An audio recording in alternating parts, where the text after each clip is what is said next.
ኢትዮጵያ ውስጥ 10 ዓመት 20 ዓመት ውጊያ ማስቀጠል ይቻላል። ምንም ችግር የለም። ክላሽም አለ፣ ጥይትም አለ፣ ሰውም አለ።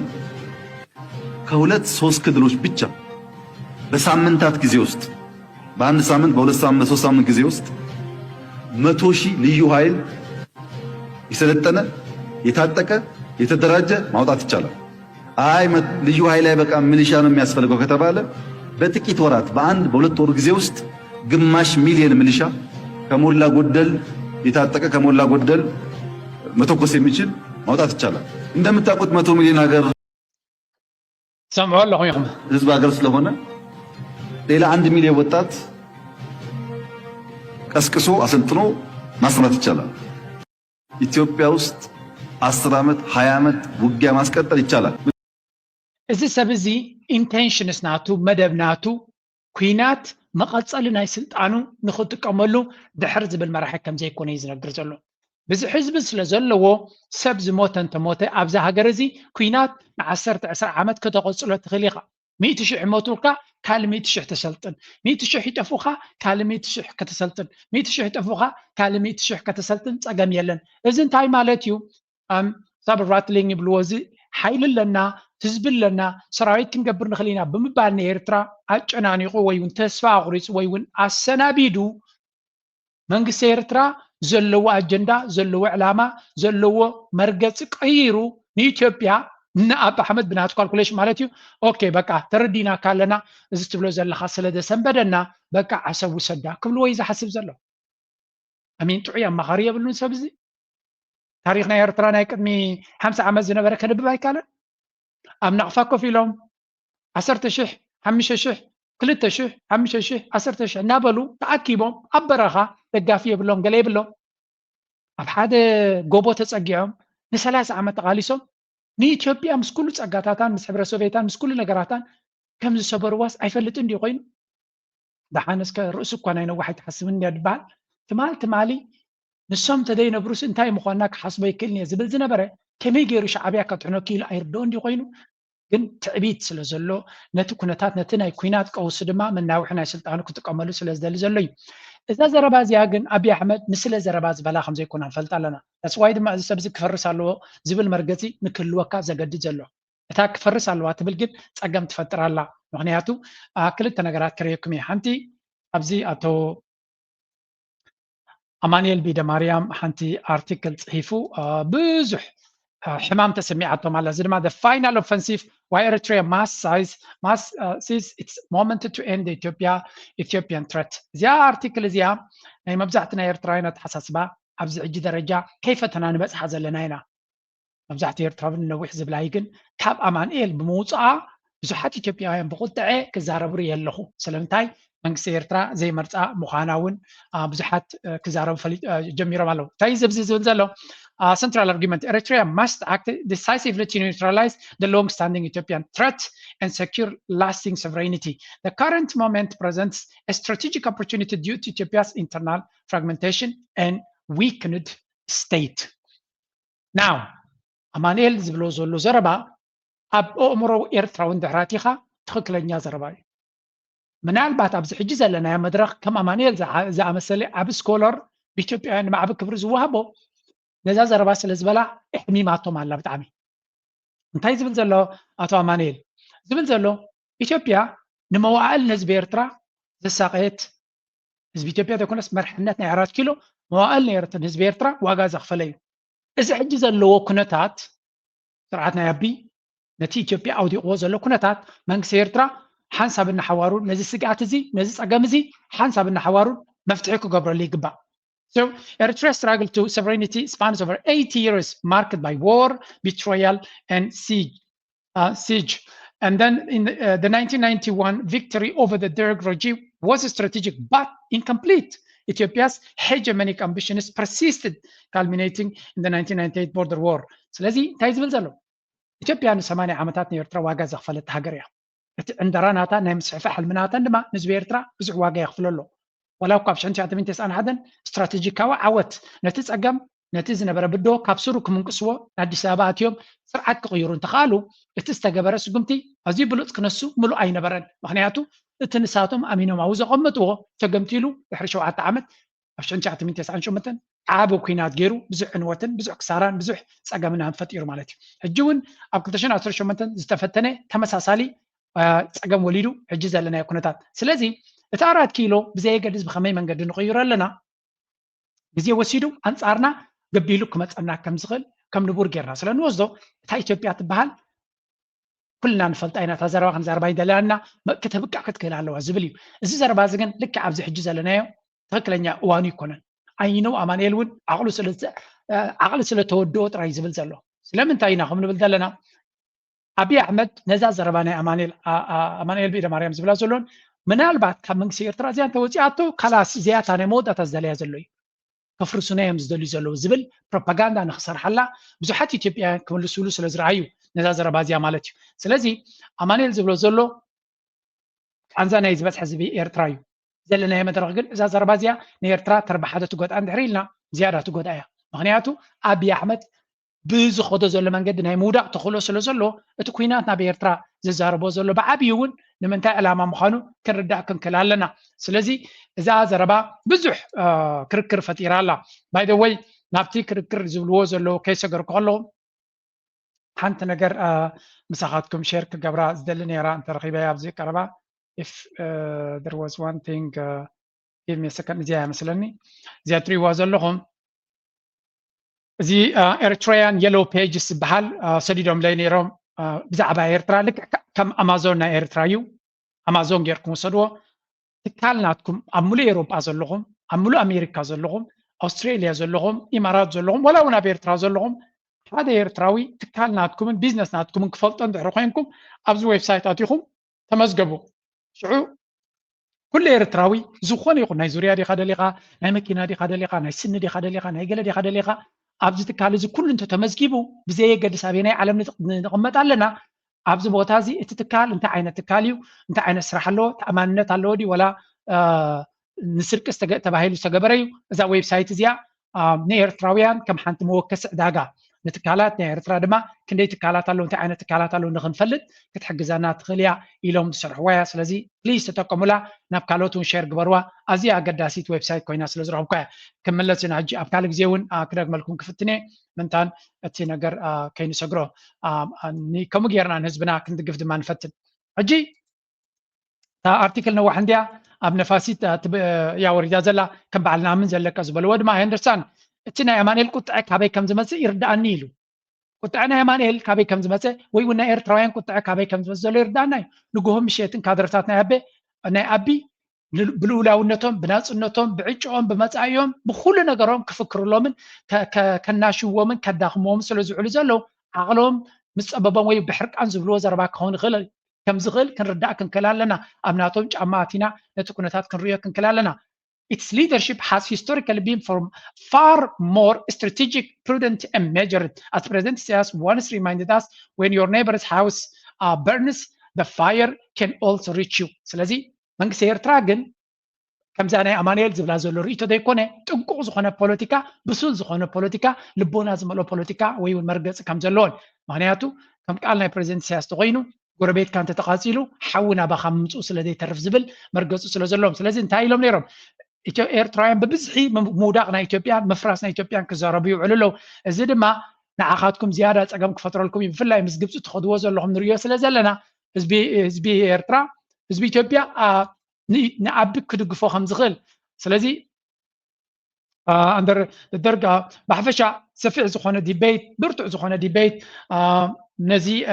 أمان إيل زبالو ألو تاو ملسي سلمتاي إيرتراويان ودكاتنا إثيوبيا يمنيلو أبي نعناون زوكلا يكون ناتبالي بزوع زربايت زرب زلو كم إيرتراويان كوينا هنريو خلنا اتكونتات ولا نالكم proud to be Eritrean زبلون مالي سلم نيرو we will form an alliance with anyone to deter Abiy PP hegemonic ambitions but that doesn't mean Eritreans and Eritrea government wants to balkanize Ethiopia. So Ethiopia نمفراس agenda هلينا دي كونجن أبي أحمد مخانة علينا فلتنا لنا يلوم تعرفلو أبزو وانزي بوليتيكاوت إنك عاون يدلي كما مانيل زع مسألة تابي مسيو كم يبل كم زلوا تسمو غير زرداناجن ልዑል ጥንቃቐ ዘድልዮ መድረኽ ከም ዘለና ብምፍላጥ የድሊ ምክንያቱ ኣቢ ሓንቲ ዝደልያ ዘሎን ዝምነያ ዘሎን እንታይሳ ንኤርትራ ኣንጻር ንኤርትራሲ ንኢትዮጵያ ከተፍርሳ ትደሊ ዘላ ብምባል ኩሉ ኢትዮጵያዊ ኣብ ጎኑ ክስለፈሉ ይደልሎ እዚያ ዘረባ እዚኣ ኸ ወሲኽኩም ስምዕዋ እንታይ ርየ ነይረ ኢትዮጵያውያን በብዝሒ ሰራዊት ክኾኑሉ ከም ዝኽእሉ እዩ ዝምነ ደብለኩም ፀኔ well listen to this one now የመንግስት ትምህርት ቤት ልጅ የመንግስት ትምህርት ቤት ተማሪ ከሆነ ብሔራዊ ፈተናን ከሚያልፍ ግመል በመርፌ ቀዳዳ ብታልፍ ይቀላል። እኔ አይደለሁም ያልኩት። ያለፉትን 4 ዓመታት የትምህርት ሚኒስቴር ሪፖርት ብታዩት ከ1000 በላይ የሚሆኑ የመንግስት ትምህርት ቤቶች አንድ ተማሪ እንኳን አላሳለፉም። ያስፈተነው ቁጥር 3106 ትምህርት ቤቶች ናቸው። ከዚህ ውስጥ 1328 የሚሆኑ ትምህርት ቤቶች አንድም ተማሪ አላሳለፉም። ይሄ እኮ በጣም አስደንጋጭ ቁጥር ነው። በ2014 እና በ2015 6 ሚሊዮን ተማሪ ወደቀ። ይሄ ማለት ከ100 ተማሪ 3ቱ ብቻ ነው ያለፈው። ከዛ በ2016 ግማሽ ሚሊዮኑ እንታይ ዝብለኩም ዘሎ እንድሕር ሰሚዕኩሞ እዚ አብይ አሕመድ እንታይ ይብለና ነይሩ ይብለኩም ፀኒዩ ኢትዮጵያ ብዙሕ ወታደራት ንኽትገብር ፀገም የብላን ብለና ፀኒዩ አብይ አሕመድ ኣመና ብዙሓት ወታደራት ንኽንገብር ፀገም የብልናን ብለና ፀኒዩ ብትክክል ድማ ኣብ ባይታ እንታይ እዮም ዝገብሩ ዘለዉ መንእሰይ ናቶም ካብ ፓብሊክ ስኩልስ ካብቲ ናይ መንግስቲ ቤት ትምህርቲ ጠቕላላ ኣብቲ ማትሪክ ዝበሃል ወይ እውን ናይ መወዳእታ ንተምሃሮ ዝወሃብ ፈተና ማትሪኩሌሽን ማለት እዩ ዝሓልፍ ሰብ ከም ዘየለ ኣብ ዝሓለፈ 4 ዓመት ወላ ሓደ ሰብ ከም ዘይሓለፈ እዮም ዝነግሩ ዘለዉ ስለዚ እዚ ሰብ እዚ ብብዝሒ ዝተርፍ ዘሎ እንታይ ዝኸውን ዘሎ ንወታደር ንክኸውን ድልው እዩ ማለት እዩ ካላ ኣማራፂ ስለ ዘይብሉ እቲ ፓብሊክ ስኩልስ ወይ እውን እቲ መንግስቲ ዝህቦ ዘሎ ቤት ትምህርትታት እንታይ ከም ዝመስል እዮም ዝነግሩና ዘለዉ ኢትዮጵያ ብደረጃ ትምህርቲ ኣመና ወዲቓ ከም ዘላ እዮም ዝነግሩ ዘለዉ ዝበዝሐ ሰብ ኣበይ ዝመሃር እስከ ኣብ ናይ መንግስቲ ቤት ትምህርቲ ዝመሃር ኣብ ኤርትራ ኣይደኖ ናይ ግሊ ቤት ትምህርቲ ዝበሃል ከሎ ዲ ንምዃኑ ርግፀኛ ኣይኮንኩን ኣነ ናይ ግሊ ቤት ትምህርትታት ዝመሃሩ ሜይቢ ውሕዳት ሰባት ህልው ኾኑ እዮም ዝበዝሐ ሰብ ግን ኣብ ናይ መንግስቲ ዝመሃር እቲ ናይ መንግስቲ ትምህርቲ እዚኣ ፅቡቅ ገይረ ከብስለልኩም እየ ኣብ ኣሜሪካ ዘለኹም ሰባት እዚ ከይርዳእኩም ይኽእል እዩ ኣብ ኣሜሪካ ብዙሕ ሰብ ገንዘብ ምስ ረኸበ ኣብ ናይ ብሕቲ ናይ ግሊ ቤት ትምህርትታት እዩ ዝሰዶም ደቁ መስለኒ ኣብ ስዊዘርላንድ እየ ዝነብር ሓንቲ ካብተን ዝሃብተማ ሃገራት ናይ ግሊ ቤት ትምህርቲ ዝበሃል የለን ኣብዚ እንተሎ ኮይኑ ኣሎ ኢንተርናሽናል ስኩል ዝብልዎ ሓደ ካብቲ ናይ ስዊስ ቤት ትምህርቲ ኣይፅብቕን እዩ እንተሎ ኮይኑ ንምንታይ እዩ ኢንተርናሽናል ሲቲዘንስ ንኣብነት ካምፓኒታት ናይ ስዊስ ካብ ብዙሕ ዓለማት ዝመፁ ሰራሕተኛታት ስለ ዘሎም ሓደ ግዜ ምስ ስድሮም ስለ ዝመፁ ቋንቋ ስለ ዘይክእሉ ደቆም ብቋንቋ ጀርመንን ብገለን ክመሃሩ ስለ ዘይክእሉ ንዖም ኢሉ ዝተገበረ ኣዝዩ ክቡር ኣሎ ኣብኡ ዝመሃሩ ሰባት ኣሎ ኣብዛ ዓዲ ተወሊዱ ደቁ ናብኡ ዝሰድድ ግን የለን እቲ ዘለኻዮ ከባቢ ቤት ትምህርቲ ከማን ኣይትመርፅን ኢኻ ኣብዛ ዓዲ እታ ዘለኻዮ ከባቢ ኣባይ ኢኻ ትኸይድ ነፍሲ ወከፍ ቤት ትምህርቲ ድማ ዝተማለ እዩ ኦኬ ውድድር ኣለዎ ኣብዚ እውን ምክንያቱ ከም ናይ ኣሜሪካ ስርዓት ስለ ዘለና እንታይ ንክብለኩም ኢለ ኣብ ሃገር ምዕባለ ክመፅእ እንተኮይኑ ትምህርቲ ብርትዓዊ መንገዲ ንኩሉ ዜጋ ክፉት ክኸውን ኣሎ ዓይነትን ፅባቐ ናይቲ ቤት ትምህርቲ ድማ ልዑል ክኸውን ክኽእል ኣሎ ነዚ ክገብር ዘይክእል መንግስቲ ድማ ብዜጋታቱ ተገዳስነት ኣለዎ ክትብሎ ይትኽእል ኢኻ ስለዚ ከም ፖሊስ ኣብ ኤርትራ ዘሎ ኩሉ ቆልዓ ክመሃር ከም ዘለዎን ብዝተኻለ መጠን ድማ ዓይነት ናይቲ ትምህርቲ ንኩሉ እቲ ስድራ ቤታት ንኩሉ እቲ ህዝቢ ተመጣጣኒ ኩሉ ኣብ ሓደ ደረጃ ከተምፅኦ እኳ ከቢድ ተኾነ ግን ብዝተኻለ መጠን ተመሳሳሊ ፋንዲንግ ዘለዎ እዚ ክበሃል ከሎ ኣነ መንደፈራ ተማሂረ ወይ እውን ከረን ተማሂረ ኣብ ዩኒቨርሲቲ ስመራ ክኣቱ ዝኽኣልኩ ደቂ ተሰነይ ነይሮም እዮም ደቂ ባሮንቱ ነይሮም እዮም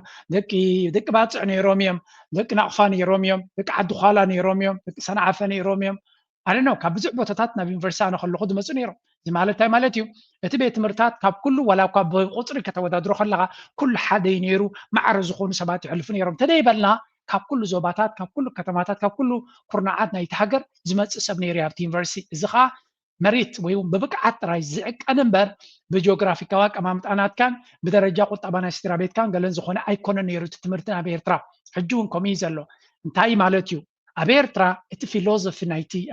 ትምህርቲ ይኹን ጥዕና እቲ መንግስቲ ነቲ ዘለዎ ፀጋታት ኣብ ምምቕራሕ ርትዓዊ ዝኾነ ኣገባብ ከም ዝኽተል ኢና ንርኢ ኣብ በዓል ኢትዮጵያ ግን ከምኡ ይኮነን ኣብ ኣዲስ ኣበባ ኣበይ ከባቢ ትቕመጥ እንታይ ዓይነት ደሞዝ ኣለካ ደቂ ካበይ ቤት ትምህርቲ ይኸዱ እንታይ ዓይነት ትምህርቲ ይረኽቡ እንታይ ዓይነት ሕክምና ይረኽቡ ንሱ እዩ ዝውስኖ ድኻ እንድሕሪ ኮንካ ተፈሪድካ ኢኻ በዓል ኢትዮጵያ ተፈሪድካ ኢኻ ዝኻ ዩቭ ኖ ቻንስ ማትሪክ ክትሓልፍ ዩኒቨርሲቲ ክትኣቱ ኣይከኣልኒ እዮም ዝብሉካ ዘለዉ ኣብ ዝሓለፈ 4 ዓመት ዝሓለፈ ሰብ የለን ድኻ ኮይኑ ابناي መንግስት ቤት ትምህርት ተማሂሩ ናብቲ ማትሪክ ዝሐልፍ የለን ስለዚህ ዩኒቨርሲቲ ዓኻይ ምልከትኒ ኣብ ፕራይቬት ስኩል ክትመሃር ኣለካ ሜይ በዓል ትግራይ ሓይሽ ኸውን እዚ I don't know ኣብቲ ካሊ ኢትዮጵያ ዝበፅሐ ግን ከምዚ ንሪኦ ዘለና ኢና ህፃናት ቤት ትምህርቲ ዘይኮኑ ኣብ ኣምሓራ ክንደይ ከም ዝኾኑ ሪና ኣለና ነዚኦም ኩሎም ድማ ኣብ ንምንታይ ይጥቀመሎም ኣሎ ከምዛ ንሪኦ ውጊያ ማስቀጠል ይቻላል ምንም ችግር የለም ክላሽም አለ ጥይትም አለ ሰውም አለ ከሁለት ሶስት ክልሎች ብቻ በሳምንታት ጊዜ ውስጥ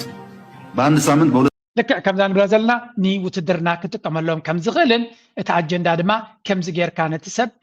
መጀመርያ ተደንቁሮ ድሓር ድማ ስራሕ ስለዘይብሉ ዕድል ስለዘይብሉ ወታደር ኮይኑ ንሓዋሩ ክነብረልካ ይኽእል ዝብል ፊሎዞፊ ዝኽተል መራሒና ንርኢ ዘለና ናይዚ መራሕዚ ጸበሉ አይልከና ጥራይና ዜና አለ። በዛሬው ዕለት መስከረም 14 2018 ዓ.ም በአማራ ፋኖ ምስራቅ አማራ ቀጠና ሚኒሊክ እዝ ከፍተኛ ድል የተገኘባቸው አውደ ውጊያዎች መደረጋቸው ታወቀ። በዛሬው ውጊያ በርካታ የአገዛዙ ሰራዊት መደምሰሱ ታውቋል። በድምሩም 471 የአብይ አህመድ ወታደሮች መደምሰሳቸው ነው። ግንባራው ዶሎ ዜናዎቹ ይሄዳሉ ማለት ነው። የአማራ ፋኖ ህዝባዊ ድርጅት የመስከረም 14 2018 ዓመተ ምህረት የግንባራው ዶሎ ጠላት በአምስት አቅጣጫ ሽንፈት ደርሶበታል። ፀሐይ መውጫ ከተማንም ጭምር ተቆጣጥረናል። መስከረም 14 2018 ዓመተ ምህረት የአማራ ፋኖ ህዝባዊ ድርጅት ሸዋ ጠቅላይ ግዛት እዝ የማህመድ ከም ንሪኦ ዘለና ፋኖ በርቃው መጥቃዕቲ በመግባር ንአብይ አሕመድን ሰራዊቱን ቤላ ገይሩ ይድክሮ ከም ዘሎን ከም ንሪኦ ዘለና ዓወታት ናይ ፋኖ መመሊሱ ኣገራምና ኮነ ይመፅእ ከም ዘሎን ኣምሓራ ፋኖ ናሽናል ፎርስ ክሌይምስ ሜጀር ቪክቶሪስ ኢን ወሎ 471 ሰራዊት ናይ ኣቢ ከም ዝተቐትሉን 175 ከም ዝተማረኹን እዚ ኣብ ውሽጢ ኢትዮጵያ ዝግበር ዘሎ ሓደ ክፋል ናይ ፋኖ ዝገበሮ ጥራይ እዩ እንታይ ይብላ ኣሎ ኣምሓራ ፋኖ ናሽናል ፎርስ ሪፖርትድ achieved major victory in ወሎ እዚ ሕጂ ንሪኦ ዘለና ኣብይ ኣሕመድ ጉዳይ ናይ ኣምሓራ ኣብ ገለ መዕለብ ገይሩ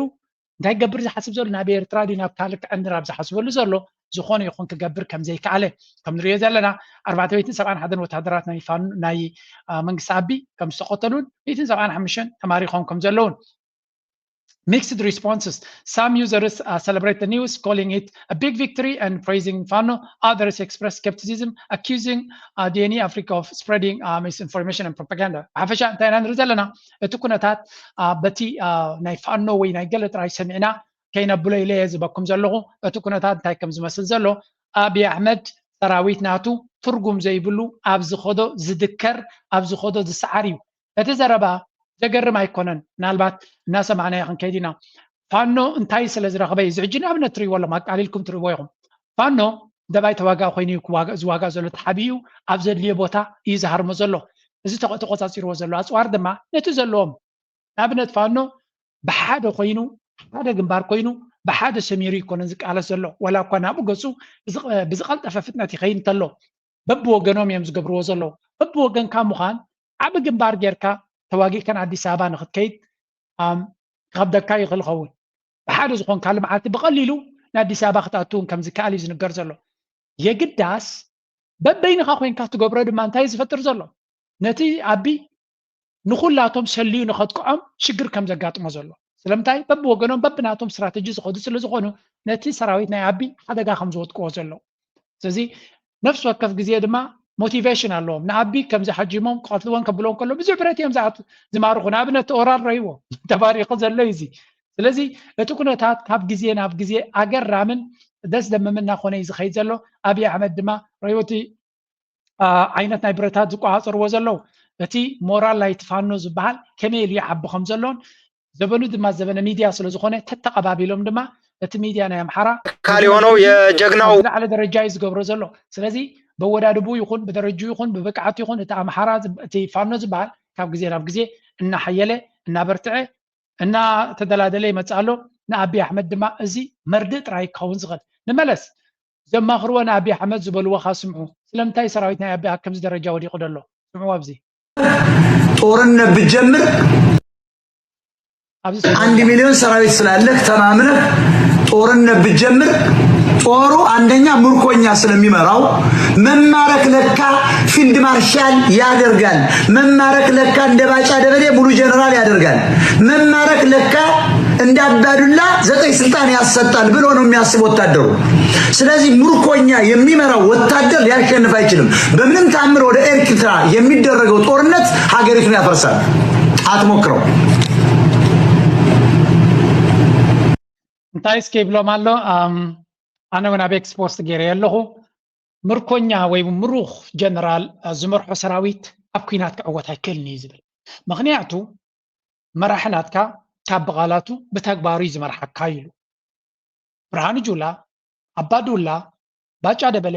ተማሪኾም ምስ ወፁ ፊልድ ማርሻል ጀነራል ስልጣን ናይ መንግስቲ ዝወሃቦም ተኮይኑ እንታይ ዝብል መልእኽቲ ዘመሓላልፎም ዘሎ ምስ ኤርትራ ውግእ እንታካይድካ ክትዕወት ኣይኮንካን ዘለካ እንታይ ዳ ነፍስኻ ከተጥሕን ኣለካ ጥራይ ዝብለካ ነፍስኻ ከተጥሕን ኣለካ ክትመውት የብልካን ከይሞትካን ተመፂኻ ካብዛ ኩናት እዚኣ ከይሞትካን ተወፂኻ ጀነራል ክትከውን ኢኻ ፊልድ ማርሻል ክትከውን ኢኻ ወይ እውን ዲፕሎማት ክትከውን ኢኻ መንግስቲ ከተመሓድር ኢኻ ስለዚ ኣብዛ ሕጂ ዘላ ትካየድ ኩናት ከይትመውት ዝብል መልእኽቲ ዘመሓላልፎም ስለዚ ሰራዊት ንመራሕዮም እዮም ዝመስሉ ገለገለ ለባማት እንታይ ይብሉ ንሽሕ በጊዕ ሓደ ኣንበሳ እንተመሪሕዎም ኣብ ሓደ ኩናት ማለት እዩ ንሽሕ ኣንበሳ ድማ ሓደ በጊዕ እንተመሪሕዎም ኣብ ኩናት መን ይዕወት ኢሎም እዮም ዝሓቱ ቅድሚ ሕጂ ሰሚዕኩም አንተ ነይርኩም ትፈልጡ ኢኹም ሽሕ በጊዕ በንበሳ ዝምራሕ ዶ ይስዕር ወይስ ሽሕ ኣንበሳ ብበጊዕ ዝምርሑ ብዙሕ ግዜ ለባማት ከም ዝብልዎ ሽሕ በጊዕ በንበሳ ዝምርሑ ኩሉ ግዜ እዮም ዝዕወቱ ንሽሕ ኣንበሳ ብበጊዕ ዝምርሑ ስለምንታይ እንድሕር ኢልኩም ሽሕ ኣንበሳ በጊዕ ክመርሖም ዝመርፁ ተኮይኖም ተወዲሎ ትገይም ካብቲ በጊዕ ስለ ዝሓምቁ እዮም ናይ ምውጋዕ ዓቕሚ የብሎም ከይተዋግኡ እዮም ዝሰዓሩ ማለት እዩ ኩሉ ግዜና በጊዕ ክመርሖም ምኽኣሉ ክመርሖም ስለዚ በቃ ተወዲሎ እቲ ኩናት ማለት እዩ ስለዚ ኩሉ ግዜ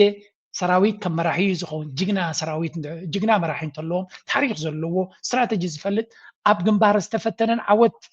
ኣብ ርእሲ ዓወት ዝተጎናፀፈ መርሕነት ከም ናይ ኤርትራ እንተለዎም ኮይኑ ሰራዊት ኩሉ ግዜ ሓያል ይክኸውን ስለዚ ብዙሓት ኢትዮጵያውያን ነቲ ኩናት ከይተጀመረ ከሎ ፕሊዝ ተጠንቀቁ እዚ ኩናት እዚ ንሕና ንኽእሎ ኩናት ኣይኮናን ምክንያቱ ሰራዊት ናይ ጁላ ሰራዊት ናይ ኩላቶም መራሕቲ ናይ ኣቢ ኣብ ዓውደ ኩናት እንትርፎ ክማርኹ ቁም ነገር ገይሮም ስለ ዘይፈልጡ ሕጂ እውን ነቲ ኩነታት ኣብ ባይታ ንዓዓ እዮም ዘርእዩና ዘለው እዮም ዝብሉ ዘለው ትሕቶ ነዚ ኣሚኑ ነዚ ተቐቢሉ ነቲ ኩንነት ዝቕበል ሓደ እዩ የማኽርዎም ኣለዉ ነዚ ዘይቅበል ድማ ካላርስ እዩ ካልኦት እውን እኮ ኣለብም ኣቢሎም መኺሮሞም ነይሮም እዮም ኣብ ስምዑ እና እንደው እኔ ብዙ ጊዜ ያው የኤርትራ ጉዳይ እዛም ተወልጄ ስላደኩ ስለማውቀው ዝም ብለህ በችለተኝነት እንደዚህ የፈለክ የምትረማመድበት አይደለም። ማንም ሰው ማለት ኤርትራን በአቅሟን ብዙ ሰው አያውቀውም ወይ ትንሽ ሀገር ነች ብሎ ወይ እንደዛ አይነት ነገር ግን ኤርትራ በጣም ትልቅ ሀገር ነች። በኢትዮጵያ ፖለቲካ ውስጥ ደግሞ እኔ ብዙ ጊዜ ተናግሬዋለሁ። አሁንም ብናገረው ደስ ይለኛል። ትልቅ ኢምፓክት ያላት ሀገር ነች እና ማጠር ላይ ከም ትሪእዎ ዘለኹም የማኽርዎም ኣለዉ ኤርትራ ኣዝያ ሓያልን ኣዝያ ብርትዕቲ ሃገርን እያ ንኤርትራ ናይ እስካብ ምርኣይ ብዋጋ ብሓዊ ፀወታ ምዃኑ ይነግርዎም ኣለዉ ኣነ እውን ኣብ ኤክስ ነጊረዮም ኣለኹ እንታይ ኢለ ፅሒፈ ኣለኹ ኣቢስ ደስፕሬት ወርክ ሃርድ ቨርሰስ ኤርትራ ኣቢ ናይ ዓቕሊ ፅበት ኩናት ኣንፃር ኤርትራ እዩ ዘለኹም ዘሎን እዚ ከዓ ብዙሓት ህዝቢ ነዚ ናይዚ ቪድዮ ገይረ ሸር ገይረ ዘለኹ ስለዚ ነቲ ህዝቢ መኽርዎ ከም ዘለውን ኤርትራ ብዝኩሉ ስቱ ይትንከስ ከም ዘላ መጀመርያ ምክንያቱ ማሪኻቶም ዝነበረት ተመሊሶም ንኤርትራ ንምውራር ክሕግዙ ይፍትኑ ከም ዘለውን but the truth is some Ethiopians are warning ገለገለ ኢትዮጵያውያን ምስ ኤርትራ ውግእ ከም ዘይዋፅኦም ቡገሮም ክጠፍኡ ከም ዝኽእሉ ናብ ኤርትራ ገጽ ካብ ኩናት ምግባር ማለት መዓልቲ ሞትካ ወይ እውን መወዳእታኻ በዓልካ ምእዋጅ ምዃኑ እዩ ዝንገር ዘሎ lessons from history ካብ ታሪክ እንታይ ክመሃሩ ይኽእሉ ኢትዮጵያውያን ኤርትራ faced brutal Ethiopian invasions for decades ኢትዮጵያን ኤርትራ ካብ ኢትዮጵያ ብዙሕ ብድሆታት ከም ዝገጠማን ንኩሉ እቲ ብድሆታት ድማ ምስ ዓበይታት ደገፍታ ሕብረ ሶቪየት በሎ ኣሜሪካ በሎ ካልኦት ደገፍቲ ገይሮም መፅኦም ኩሉ ኤርትራ ከም ዝዓወተትሉን ኣብይ ኣሕመድ ናብ ኤርትራ ገፁ ወራር ዝእውጆ ዘሎ ድማ ኣብታ ዝደኸመት ደረጃ ናይ ኢትዮጵያ ውሽጣዊ ኩነታት ናቱ ንፋኖ ክስዕረሉ ኣብ ዘይክእል ዘሎ በንፃሩ ብፋኖ ኣብ ዝልብለበሉ ዘሎ እዩ ዝመፅእ ዘሎ ስለምንታይ ግን ኣቢ ከምዚ ዓይነት ናይ ኩናት ባህጊ ፈጢሩሉ ዘሎ ብርግፅ ኣብ ውሽጢ ዓዱ ዘጋጥሞ ዘሎ ኩናትን ቅልውላውን ብፋኖ ይሰዓር ህወሓት ከም ብሓድሽ ተወዲቡ ይመፅ ኣሎ ሸነ ድማ ንቅድሚት ገፁ ይደፋ ኣሎ ካልእ ቆጠባ ናቱ ኣብ ውድቀት ኣሎ ምንሃር ናይ ዋጋታት ናይ ዕዳ ፀገም ህዝቢ ድማ ሕጊ ኣልቦነት ድማ ኣብቲ ሃገርና ነገሰ ይኸይድ ኣሎ ሌጂቲማሲ ጎን ኣቢ clings to power ስለዚ ኩሉ እቲ ዝገብሮ ዘሎ ተቐባልነት ብህዝቢ ብሃገር እውን እናጎደለ ይኸይድ ከም ዘሎ መወዳእታ ግን ኣብዚ ክርዳእና ዘሎ እንታይ እዩ ኤርትራ stand ኤርትራ እንታይ ደልደላ refuses Abiy straps ኣቢ ንኤርትራ ናብ ኩናት ክእትዋ ድራማ ፈጢሩ ምስ ኤርትራ ኩናት ክገብር ዝፍትን ዘሎ ኤርትራ ድማ ጽቡቅ ጌራ ፈሊጣ ሸለል ብምባል ኩሉ እቲ ዝገብሮ ዘሎ ቅስቃሴ ኣብቲ ኩናትካን ኣብቲ ናትካ ውራይን ኣይንስዕስዕን ናይ ብወሎ ኤርትራ ንሰላም ርግኣትን ከም ትሰርሕ ዘላ knows his regime will collapse on its own ልዕሊ ኩሉ ድማ ኤርትራ ኣቢ ብዘይ ኩናት ክወድቕ ናይ ግዜ ሕቶ ከም ዘለዎን ክወድቕ ከም ዝኽእል ፈሊጣ ኣብቲ ናቱ ውድቀት ኢዳ ንክትሕውስ ይደፍኣ ከም ዘሎን ኤርትራ ግን ፈፂማ ናብቲ ውራይቲ ክትሕወሰሉ ትደሊ ከም ዘላ ከምዘይ ትደሊ ዘላ ደጊማ ደጋጊማ ኩነታት ተነፅረሉ ከም ዘላ ኢና ንርኢ ዘለና እዚ ዘረባ እዚ በዓላቶም እውን ዝብልዎ ዘለዎ ኣብዚ ዘሎ ስምዑ ሩቅ አይደለም ኦልሬዲ ተቦርቡሮ ተሸርሽሮ ያለቀ ነው የኢሳያስን እድሜ የሚቀጥሉት እነማን ናቸው ነው ጥያቄው የኢሳያስ እድሜ እንዳያጥር የሚያደርገው አንደኛው ህወሓት ነው በተለይ ከምን ጋር ተያይዞ ከባህር በር ጋር ተያይዞ ኢትዮጵያ የባህር በር እንዳታገኝ ሆን ብሎ ጥቁር አሻራ ጽሎ ሄዷል እንዲመለስም አይፈልግም ያ ጥቁር አሻራ እንደ ጥቁር እንደሆነ እንደ ጠቆረ እንዲቀር ነው የሚፈልገው ህወሓት ምክንያቱም ነገ ከነጎዲያ ያለው መንግስት ወደ ባህር በር ማግኘት ከቻለ በቃ ምንም ነገር ምን ያህል ባንዳ እንደነበረ ቲፒኤልኤፍ ይታይበታል እዚ ከም ትሪእዎ ዘለኹም ናይ ዓቕሊ ፅበት ኩሉ ነገር ናብ ሻዕብያ ሓዊስካ ምዝራብ ተዛዓበየ ብልሕንዲ ኮይኑ ዝስምዖ ኣብዚ እዋን እዚ ናይ ኤርትራ ወይ እውን ናይ ፕሬዚደንት ኢሳያስ ዕድመ እናወድአ ስለ ዝኸይድ ዘሎ ስርዓት ናቱ ምውዳቑ ይተርፎኒ ስለዚ ንኸይወድቕ ዝከላኸለሉ ወይ እውን ነቲ ዕድመ ናይቲ ስርዓት መንግስቲ ኤርትራ ዘናውሑ ዘለዉ ከም በዓል ህወሓት እዮም ኣብዚ እዋን እዚ ስለዚ ህወሓት ብፍላይ ትሕቶ ናይ ኣፍ ደገ ባሕሪ ዝብል እንኳላይ ንዓታቶም ፅባሕ ንግሆ ኣቢ ንኤርትራ ኸይዱ ንሻዕብያ ስዒሩ ገለ እንተመፅዩሲ ክሳዕ ክንደይ ሸፋቱ ከም ዝነበሩ ከፍልጥ ስለ ዝኾነ ምጥፍኦም ስለ ዘይተርፍ እዮም ንሻዕብያ ክከላኸልሉ ዝፍትኑ ዘለዉ ይብላ ኣሎ ንፋኖ ክስዕር ዘይከኣልካስ ኣይሓፍሩን እዮም እኮ ድፍረት ናቶም እኮ ደረጃ መጠን ዝሓለፈ ድፍረት እዩ ፋኖ ትማሊ ብረት ሒዙ ቅያር ካዝና ናይ ጥይት ዘይብሉ መፅዩ ቤላ ገይሩ እናዳከረን ሓመድ እናገበረካን ክውዕል ከሎ ከይሓፈርካ ከይተሰከፍካ እዚ ንፋኖ ክሰግር ዘይከኣለ ሰራዊት ናይ ኣብሲ ከመይ ገይሩ ምስ ሻዕብያ ተወዳዲሩ ክዕወት ኢሎም ዝፅበይዎ ዘለዉ I just don't understand it ተስፋ ከይቆርፁ እንዲዮም ንግሆም ምሸትን ኦፍ ኮርስ ኣቢ ኣብቲ ቅድሚት ነጊርኩም እንድዩ እዚኦም ተተማሪኾም ተተቐቲሎም ካልኦት ኣሰልጢና ከምፅእ እየ ዝብል ዘሎ ማዕበል ድሕሪ ማዕበል እናገበረ ነቲ ኩናት ንዝነውሐ ኩነታት ክቐፅሎ ክፍትን ምዃኑ ትሕቶ ግን ሽግር ናይ ኣቢ ብኩሉ ግንባር እዩ ወታደራዊ ፍሽለት ጥራይ ዘይኮነ ቁጠባዊ ፀቕጢ ህዝቢ መናብሮ ይመረሎ ኩነታት ካብ ግዜ ናብ ግዜ ናይ ዕዳ መሕንቆታት ይመፁ ኣሎ ኩሉ ዝድምር እዚ ድማ ኩላቶም እናተኣከቡ እዮም ዝመፁ ዘለዉ ልዕሊ ኩሉ ፋኖ ሞራሎም እናዓበየ ይኸይድ ኣሎ ሸነ ሞራሉ እናዓበየ ይኸይድ ኣሎ ህወሓት እናዓበየ ይኸይድ ኣሎ ኩሉ እዚ ደሚርካ እንተሪኢኻዮ ናይ ኣቢ ኣሕመድ ዕድመ ዝቁፀር ከም ዝኾነ ብፍላይ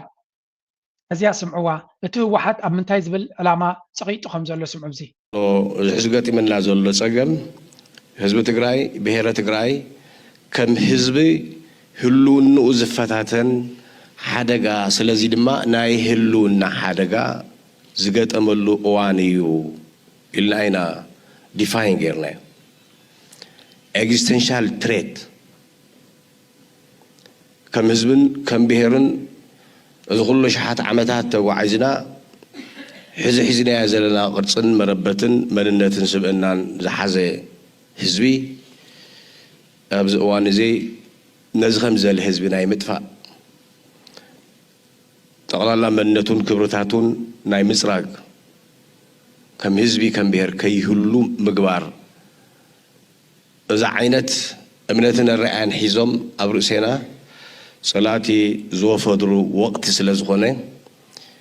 نحنا تصقم دفاين حجي اتم تقارو this is a very important one زلنا يا مدرخ existential حتو نهلاوينا حتو يتيمنا زلو تصقم نهلاوي حتو زبل مرقتي زبط زلو نهلاوي حتو دما نهلاوي خاخطو حسول تخل كل عينت اكايدا قبولነት አለዎ ማለት እዩ ሓደ በሉ እቲ ኣታሓዛና ይትኩነታት ንዓቢ ንሳቶም እንታይ ይብሉ ኣለዉ ነቲ ናይ ሰሜን ህዝቢ ክንዲ ምንታይ ፈሪሆም ከም ዘለዉ መጀመርያ ኣብዚ ስምዑ ዶምብል የህወሓትና የሻዕቢያ መንግስት መካከል ጥምረት ተካሂዷል። አንድ ላይ ሆነን ይህንን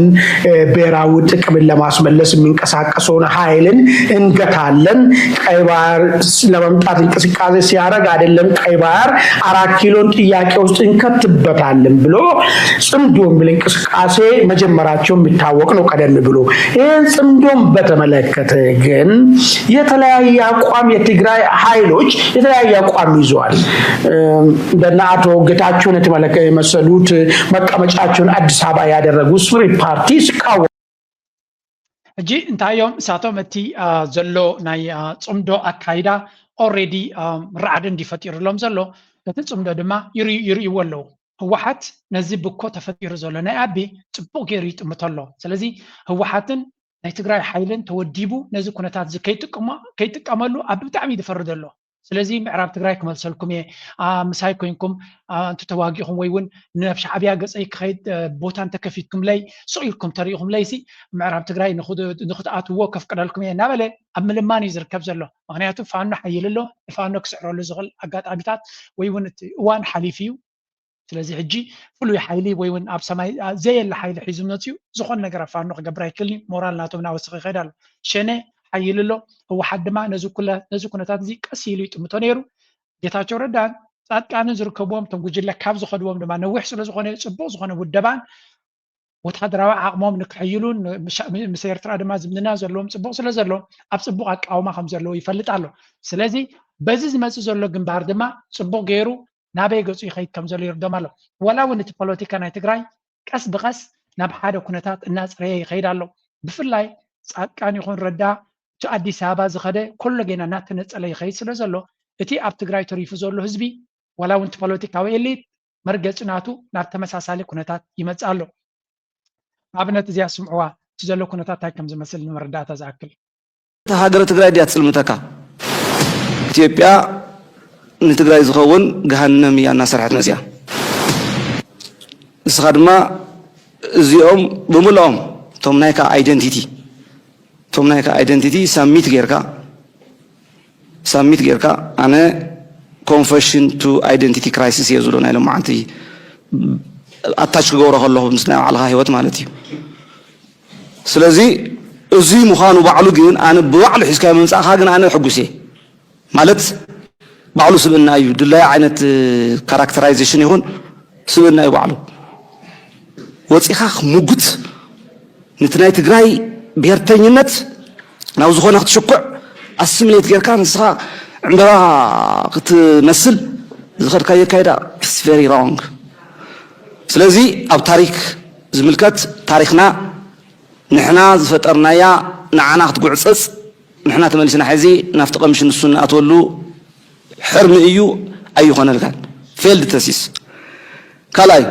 ሕጊ ትግራይ ግን አደገኛ እየመጡ ነው ጦርነት ቢያነሱ አሁን አብይ ጦርነት ቢያነሳ ከነሱ ጋር መቆም ነው ምንም የለንም ምንም አማራጭ የለውም አማራ ከአብይ ጎን ፋኖ ራሱ ቆሞ መዋጋት ብቻ ነው አብይና አስወግድልን የሚባል ነገር የለም እስትሪዎ ዘለኹም ሕጂ እቲ ናይ ትግራይ እቲ ናይ ሰሜን ህዝቢ ወይ ብፍላይ ንትግራይን ኤርትራን ብሓደ ምዃኖም ኢትዮጵያ ተወዲዩ ትገይሚ ዝብሎም ዘሎ ስለዚ እቲ ፋኖ ዝበሃል ብዝተኻለ መጠን ምስ ኣቢ ኹን እዩ ዝብሎ ዘሎ which is impossible ፋኖ ነዚ ኩነታት ዝፅቡቅ ገይሩ ይዘንብቦ ዘሎ በዓል እዚ ሕጂ ነቲ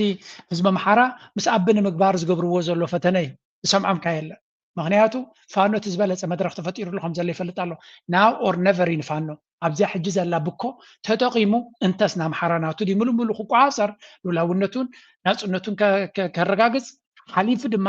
ናብ 4 ኪሎ ዝግበር ጉዕዞ እቲ ዝበለፀ መድረክ እዚ እዩ ብዝኾነ ይኹን መለክዕ ድማ ጠጠው ክብል ዝኽእል ኣይኮነን ምክንያቱ እቲ ረስኒ ወይ እውን እቲ ብርትዐ ናይ ኣቢ ፀገማት በዲሆም ወፂኦም እዮም ንክልተ ዓመትን መንፍቕን ናብ 3 ዓመት ቀረባ ተሃርሞምን ክጭፍጭፎምን ፀኒሑ ተመኪሮም ሓይሎም ወፂኦም ኣለዎ ስለዚ እዚ ኩነታት ተፈጢሩ ዘሎ ሻዕብያ ምምፅኡ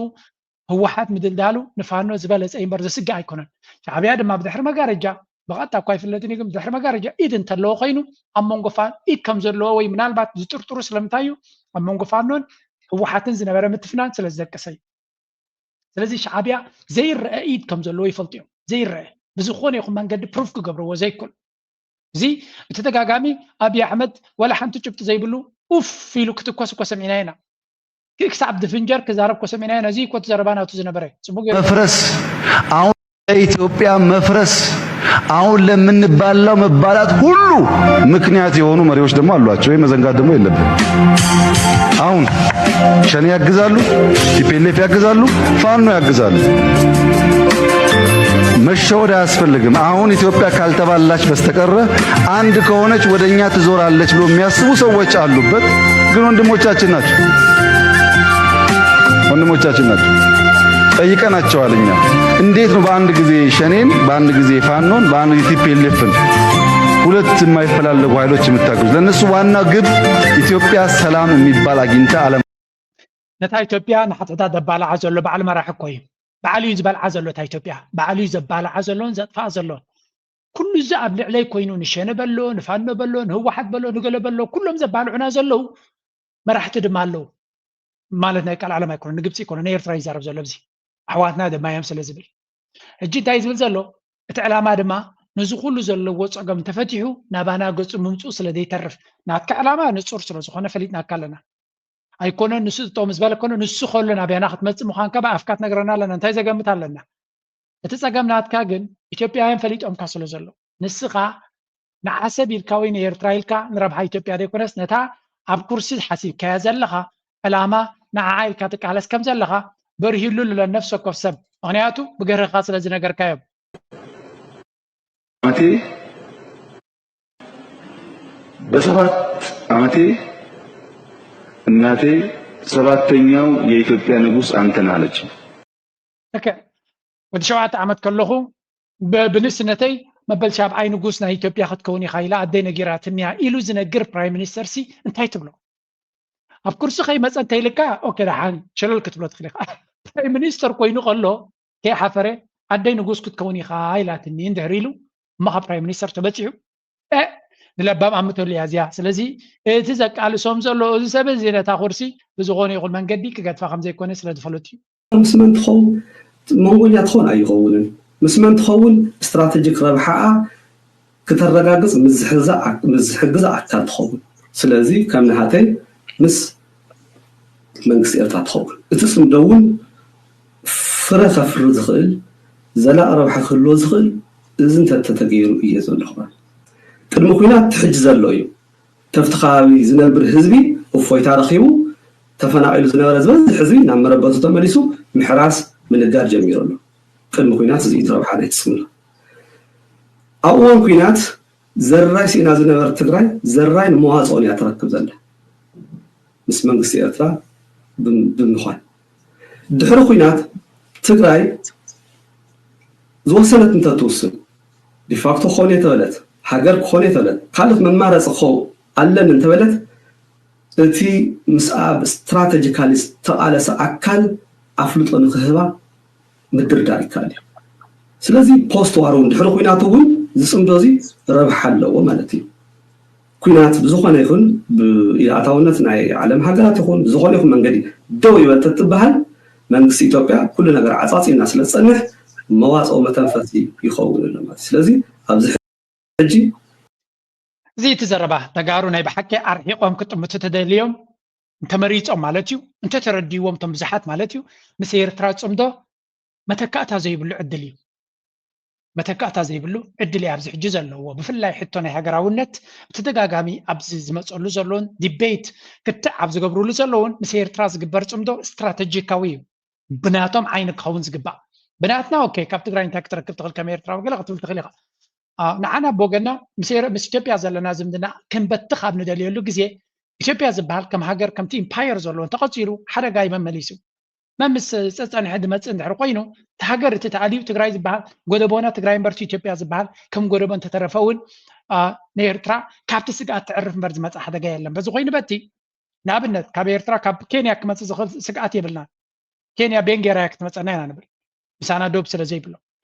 ልክዕ ከምኡ ድማ እቲ ጉዳይ ዝኸውን ዘሎ ስለዚ እቲ ኢትዮጵያ ዝበሃል እንድሕሪ ብምርጫ ናይ ኢትዮጵያውያን ፋሕ ክብል ደልዩ ንዓና ዝምልከት ኣይኮነን ምናልባት ኣብዚኣ ቅድሚ ክንደይ ዓመታት ተዘረበ ዘረባ እስክንስማዕ ኣብዚ ዘለና እዋን መሰሉን ርእሰ ውሳኔ በቲ ዝደለዮ መንገዲ ናይ ሰላም ዘይኮነ በቲ እቶም ድልየቶም ከረጋግፅሉ ነቲ ኩናት ዝኸፈቱ ሓይልታት ማለት ብናይ ዕጥቂ መንገዲ መሰሉ ከረጋግፅ ክኢሉ ኣሎ ኣብዚ ደረጃ እዚ በፂሕና እቲ ምርጫ እንታይ እዩ እቲ ሕቶ ከናውሕ አይደልን ኣብዚ እዋን እዚ በዚ አጋጣሚ እዚ እዚ ጉባኤ ንሰላምን ዲሞክራሲን ተላዒሉ ስለዘሎ ንሕና እቲ ዝግባእ መሰልና ትዝኽፈል መስዋዕቲ ከፊልና መሰልና ረጋግጥና ኣለና ካብዚ ኮንፈረንስ እዚ ይኹን ካብኡ ዝወፁ ናይ መንግስቲ ትካላት ክንፈልጦ እንዘሊ ከዓ እዚ ስርዓት እዚ ወይ እዚ ሕጂ ዝፍጠር ዘሎ ኩነታት በቲ ናይ ቅድሚ ሕጂ ዝፀንሐ ኣገባብ ፅውፅዋይ ብምፍጣር ኮነ ዝተፈላለየ ምስምሳት ብምምሃዝ ኩናት ክቅፅል ድዩ ዝደሊ ሰላም እዩ ዝደሊ ክንዕዘብ ኢና መፂና ከም ተቀዲመ ዝበልክዎ ንሰላም ዝተበገሰ ክኸውን ተስፋና ላዕሊ እዩ እዚ ማለት ግን ካብ ምጥርጣራት ዓዲ ውዒሉና ኣሎ ክባሃል ኣይከኣልን ኣብዚ ምናልባት ቅድሚቶም ካልኦት ነጥብታት ኣቲ ተዘረባ ማለት ወላው ካብቲ ድሕሪ ናጽነት 91 ዝተገበረ ዋዕላ እንተኾነ ኣብ ኣዲስ ኣበባ እቲ ምጥርጣር ከም ዝነበረ ብዝኾነ ይኹን መንገዲ እቲ ሓደጋ ክመለስ ከም ዝኽእል ገምጋም ከም ዝነበሮን ካብቲ ገምጋምናቶም ድማ ወፃኢ ከም ዘይከደት ኩነታት ካብዚ ክትግምት ትኽእል ዝሕጂ ዝመፀና ዘሎ ዘይተጸበይዎ ካብ ትፅቢት ወፃኢ ከም ዘይኮነ ንምግምጋም ዝኣክል እዩ ናብ ዲፕሎማሲ ሰጊርና ምስ ንርኢ ኣብ ቅድሚያት ናይ ዋዕላ ናይ ዩኤን ስለ ዘለና ብዙሕ ዲፕሎማሲያዊ ግዝጋሴ ወይ እውን ስራሕ ይግበር ከም ዘሎ ኢና ንርኢ ዘለና ስለዚ I hope መንግስቲ ኤርትራ ብዝለዓለ ነዚ ኩነታት ተጠቂሙ ጽቡቕ ዝኾነ ዲፕሎማሲያዊ ፃዕሪ ተገይሩ ነዚ ብወገን ኣቢ ዝፍነ ዘሎ ዕግርግር መክቲእ ክግበረሉ ተስፋ ንገብር ምስ ኣሜሪካ ድማ ጽምዶ ክንርኢ ተስፋ ንገብር ብተስፋ ክንፅበ ኢና ካብ ወፂና ኣምባሳደር በየነ ርእሶም ዘውፅኦ ድማ ምስ ሓድሽ ኣምባሳደር ናይ ግብፂ ዝኸውን ዘሎ ይመስለኒ the newly appointed ambassador of Egypt ከምኡውን ኣምባሳደር ቢንያም በርሀውን ኣብ ኢትዮጵያ ምስ ሓድሽ ኣምባሳደር ናይ ግብፂ ከም ዝተራኸበ ዝንገር ዘሎ ስለዚ ትርክባት ናይ ዲፕሎማሲ ፃዕሪ ይግበር ከም ዘሎ ከም ተወሳኺ ኣብ ምስ ናይ ካናዳ እውን ዝተገብረ ርክባት ርኢና ነርና ስለዚ ኤርትራ ብመንገዲ ዲፕሎማሲ ጥራይ ዘይኮነስ ነቲ ዝግበር ዘሎ ኣብ ሚድያ ብምምፃእ ነቲ ህዝቢ ሞራል ናይ ህዝቢ ሓፋ ምባል ዝኸድዎ ዘሎ መንገዲ እውን ዓብይ ኣድናቆት ኣለኒ ኣቦ ክቕፅል ትምኒት ናይ ከም ወትሩ ካብኡ ቀፂልካ ቅድሚያት ናይ ኣብ ኪጋሊ ወርልድ ቻምፒዮንሺፕ ይካየድ ስለ ዘሎ ኤርትራ በዞም እንሪኦም ዘለና ጀጋኑ ደቃ ሬፕሬዘንትት ክትከውን ምዃና ኣብቲ ውድድር ዝሳተፉ ድማ እዚኦም ንሪኦም ዘለና ኢኖም ኣብቲ ኤሊት ዝበለፀ ውድድር 7 ተሳተፍቲ ክሳተፉ ምዃኖም እዚኦም ንሪኦም ዘለና ኣብቲ ናይ ንኣሽቱ ኣብ ናይ ደቂ ኣንስትዮ እውን እንትኾነ ብብዙሕ ኣብ ናይ ደቂ ኣንስትዮ ናይ ኣፍሪካ ኤርትራ ዶሚናንት እያ ስለዚ ምስቶም ናይ ካልኦት ዓለማት ዳይ ክትወዳደር ትኽእል እምበር ምስ ናይ ኣብ ኣፍሪካ ብዙሕ ዝወዳደርዋ ዘሎ ይመስለንን ኣብቶም ደቂ ተባዕትዮ ግን ከቢድ ብድሆ ይፅበዮም ከም ዘለውን ተስፋ ንገብር ብዓወት ገለ ዓይነት ዓወት ሒዞም ክመፁ ካብኡ ግን እቲ ተሳትፎ ናቶም ጥራይ እውን ተስፋ ዝህብ ሞራል ዝህብ ፍናን ዝህብ ስለ ዝኾነ ምስጋና ኣለና ኣብ ልዕሊኦም ኣምላኽ ይሓግዝኩም ክንብሎም ንደሊ እቶም ንዕኦም ዝያዳ ፖስት እናገበሩ ዝሕግዝዎም ዘለዉ ብፍላይ ኣብ ሚድያ ከም በዓል ናትናኤል ዘመካኤል ፕሊስ ሓግዝዎ ፈሎው ግበርዎ ሰፖርት ግበርዎ ብዙሕ ብዚ ናይ ስፖርተኛታት ናይ ኤርትራ ቀፃሊ ከይደ ከመን ከይሰልቸውን ዝፅሕፍ እዩ ስለዚ ከምኡ ዓይነት ሰብ ክህልውና ኣገዳሲ እቲ ሚድያ ነቲ ናራቲቭ ዶሚኔት ክንገብሮ ክንክእል ኣለና ብፖለቲካ ጥራይ ዘይኮነስ ብቁጠባ ብዲፕሎማሲ ብስፖርት ብኩሉ ክንክሉ ስለ ዘለና ናይ ስፖርት ናይ ኤርትራ ድማ ኤክስተንሲቭሊ ዝፅሕፈሉ ሰብ እዩ ሰፖርት ናትኩም ድማ ይደሊ እዩ ስለዚ ከምኡ ንዝገብሩና ክንተባብዕ ክንክእል ኣለና እናበልና ሓንቲ እዚኣ ዲቤት ዝከክበኩም ምናልባት ክምህረና ዝኽእል ሕጂ ኣነ ሓንቲ ትገርመኒ እንታይ ዳ ምስለኪ ኩላትና ሕጂ ናብ ኤርትራ እንተተመሊስናሲ يعني معلش حنقصه هنمون يلو إن شاء الله الله ملسنا هون كلاتنا يوم مش لكي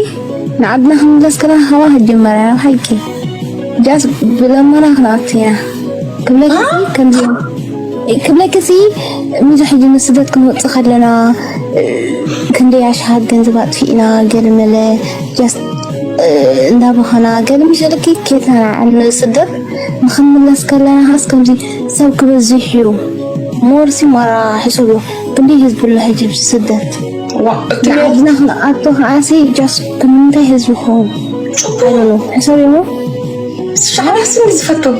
شعرها بزح سب يزفتو ترديكي تفاريو قيلو منا تفاريو أو كلهم عشاشي تفهم تفاريو شكرا يا منا كابتن أوروبا تحسب يوم متشد زي ببين خامدة كاس قال خيت حسبيو كم نعرف راحت يعني عارف سبب كم قدمكي كلتا مربع 4 مدقسي مش شد شحواتكي انت زبال كورت ولا زبال كورت معك بقدامي نزا زربات زي نزربان يرنا زنا اشتحواتنا انا بحق صبغ زرباي صبغ تمنيتيو انتي دبل يرنا بقدامي انا ابناي صوفيا تصفى مريم امباسادر صوفيا تصفى مريم حزب سنغافور 6 مليون زخون اب حنت كتما كم زقمت اب كند دحلاك تخون هاجر كاب دحلاك نشتي تعبي دسي دحلاك كاب نشتي نتعبي 6 مليون حزب سنغافور او يقمت الله هذا غزي ኤርትራ ሁሉ ጊዜ ከም ዝሕጂ ዘለዎ አገባብ አቀማ አነባብራ ስለክልወና ስለንኽል ፍርንታ ያለና መሬት ክጸበና እዩ ታገሩን ክጸበና ዝብላ ተሐሳስባለና ብሙሉ ህዝብ ኤርትራ ኣብ ዳህላክ ጥራይ ክቅመጥ ከም ዝኽል ትንግምት ክንከላለና ስለዚ ያሬት ኩሉ ህዝቢ ናብ ዓዱ ተመሊሱ ሓደ መዓልቲ አቡ ኸይዱ ግን ከም ዝምስልዎ ዘለው ክንልምን ወይ ካግበሩልና ክንብል ዘይኮናሲ ዓቕሚ ሒዝና መፂና ነተዓዲ ኣብ ምምዕባል አበርክቶ ንክንገብር ስለዚ እቲ ትምኒትናተን ወይ እቲ ዲስካሽንናተን ከምኡ ደስ ዘብል እዩ ዓድና ክንምለስ ኣብ ዓድና ኮይንና ክንገብሮ ንኽእል ዝብል ዘረባ ስለ ዝኸውን ዘሎ እቲ ዲቤት ኢትስ ቢዩቲፉል ኣም ቨሪ ሃፒ ከም ዓይነት ኮንቨርሴሽን ይግበር ምህላው እምበር ናይ ሎሚ ኣርእስቲ ምስ ጥዑም ዘረባናተን ፍናን ዝህብ ዘረባናተን ክንውዶ ኢና ላይክ ምግባር ሼር ምግባር ሪቶን ሓሳብን ግደፍ እናበልና ምዝያ ደርፎን ገትፈኩም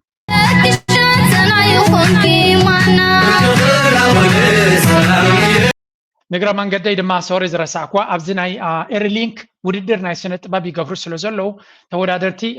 كاب استفلالي بوتاتات زغبروم صبو زخونه وددر سلازغبرو زلو حضرهم كيتكم سبورت غبروم كاوشت عد زغبر سراح نحجز صبو سراح كنركب صبو سراح كسراح انت خوينو نتوما بيرترا بزح واغا كفيلوم زغبرو زلو كيتكم بليز سبورت غبروم كم زز عمسل زت رادي كونه كال نتوم بلوصات ناي سوبر تالنت وددر ኣብ ዩቲዩብ ገይሮም ልኩም ኣለው ናናትና ምርጫና ገበርና ሰፖርት ንግበሮም ነዚያ ረሲዕያ ፀኒሐ ፕሊዝ ሰፖርት ምግባር ናይ ኩልና ስራሕ እዩ ነዚኣቶም ተሓጊዝና ነዞም ንኣሽቱ ወለዶን ተሓጊዝና ቡ ጌርና ኢና ኣበርክቶ ክንገብር ንኽእል ወላ እውን ነታ ላይክ ንገብራ ሼር ንገብራ እውን ኣበርክቶ ኣለዋ እዩ ስለዚ ነቲ ካብ ዓዲ ዝመፅእ ስራሓት ንክዓብየልና ምክንያቱ ነቶም ኣብ ዓዲ ዘለው ዕድላት ዝፈጥሩ ዘለው ትካላት እውን እንትኾኑ እዞም ዩቲዩብ ቻነልስ እውን ትካላት እዮም ዕድል ይህቡ ኣለዎ እዮም ንውሕዳት ስለዚ ንዓታቶም ተሓጊዝና ኢንዳይሬክትሊ ገንዘብ ከይከፈልና እውን ንሕግዝ ስለ ዘለና ሓደራኹም ናበልኩ እዚያ